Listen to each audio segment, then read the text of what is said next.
Hello, all my beautiful Cancerian friends. This is Maxine Taylor with your June 2021 forecast.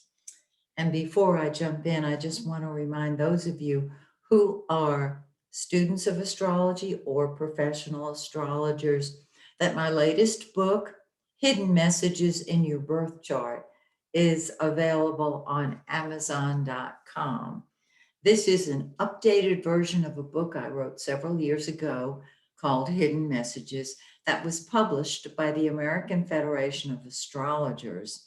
I am passionate about helping people see their programming and releasing it.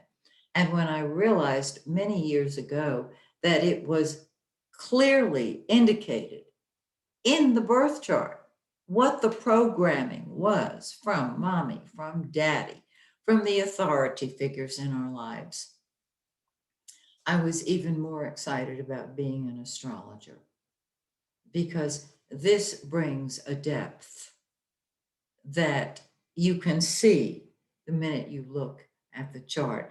And it explains why we are the way we are. It's that simple. And you say, well, why would you do this? And we talk about the planets. Well, when we look at those planets from the standpoint of the messages that we got that are subliminal, or maybe not, maybe we're just not aware of them. And once we see them, we go, oh, wow, that explains so much. So you might want to get a copy of that. I'm just saying. Okay, now let's look at your beautiful chart for this month, June 2021. You can see that this is the area that is truly activated. Uh, let's start with the 12th house, of course. The sun, the yellow planet, is the giver of life. In the 12th house is behind the scenes activities. It is the subconscious. It is the spirit plane. It is the area that says, go away, world. I just want to be alone. Um, and there is a looking for communion with spirit, with God, that we experience very often if we are on the path. And I would imagine that many of you are. So the center of your life then is nobody's business. It's private, it's hidden, and you really want to be alone. That is until the 20th, because that's when the sun crosses your solar ascendant. That's when it moves into your first house. And you say, I'm doing what I want, when I want, how I want, because I want.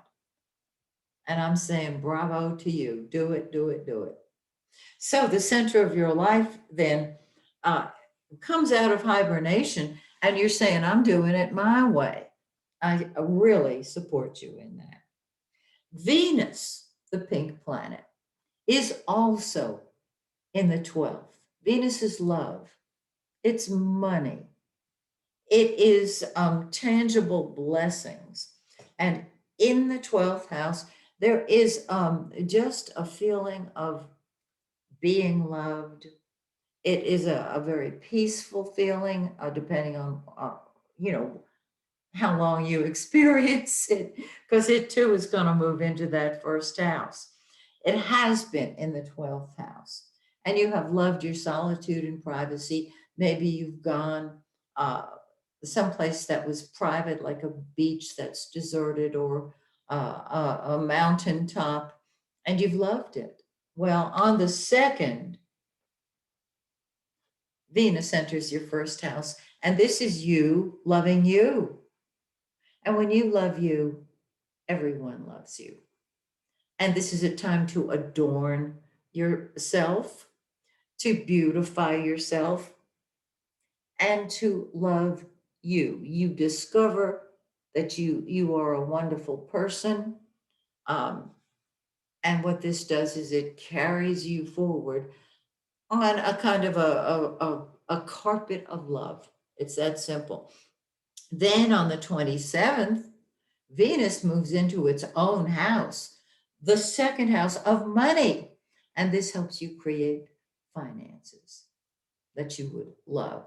Also brings birthday gifts. How gorgeous is that? Okay, Mercury, the blue planet, is retrograde. And when Mercury is retrograde, everything is confused. Um, the 12th house, the subconscious, it's very difficult to see the 12th house because it is the subconscious. And so a lot of thinking, a lot of cogitation goes on when you're sleeping. Write down your dreams. You're a very psychic sign to begin with. You might as well write those dreams down if you don't already do so.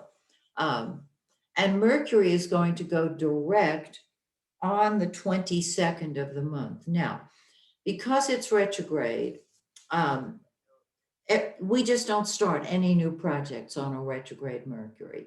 Instead, we tie up the loose ends of unfinished projects. Okay. Mercury stays in that 12th house. And so there's still a part of you that's trying to figure things out and may not be getting the answers very clearly. That's okay. You will. Just not right now. So meditate and listen within. Remember, the Sun and Venus are going to be moving into that first house. And when the Sun is in your first house, as I said, you're doing things your way. On the second, Venus moves in and you're just loving you.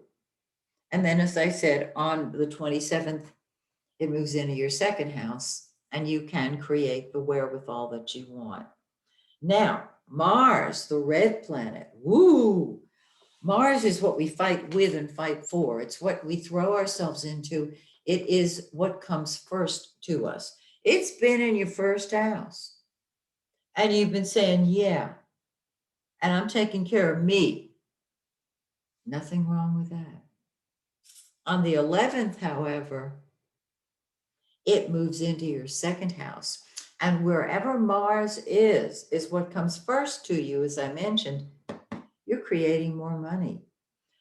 By the end of the month, when Venus joins Mars in that second house, you should find that your finances are quite different than they are now. And that would be lovely.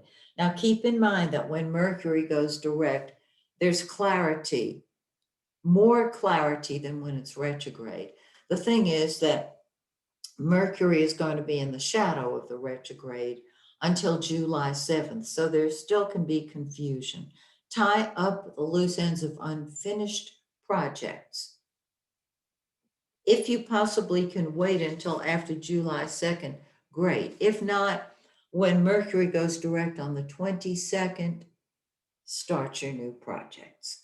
Now, look here, we've got a new moon on the 10th, which is a solar eclipse. And on the new moon, that's when energy starts flowing. Well, it's in your 12th house of behind the scenes activities. And the 12th house of behind the scenes activities. The 12th house of the spirit plane.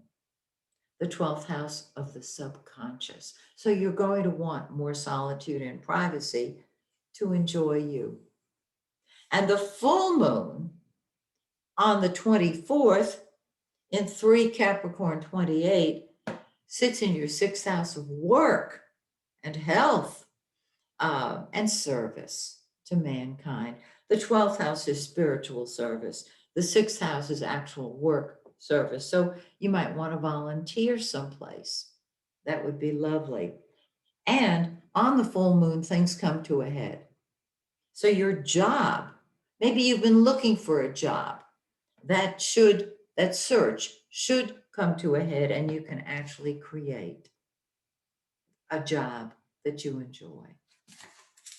So I hope you love your forecast. It looks beautiful. And I hope you'll join me next month when once again I take a look at your forecast. So please join me then. Till then, may the stars shine brightly on you and yours. Bye for now.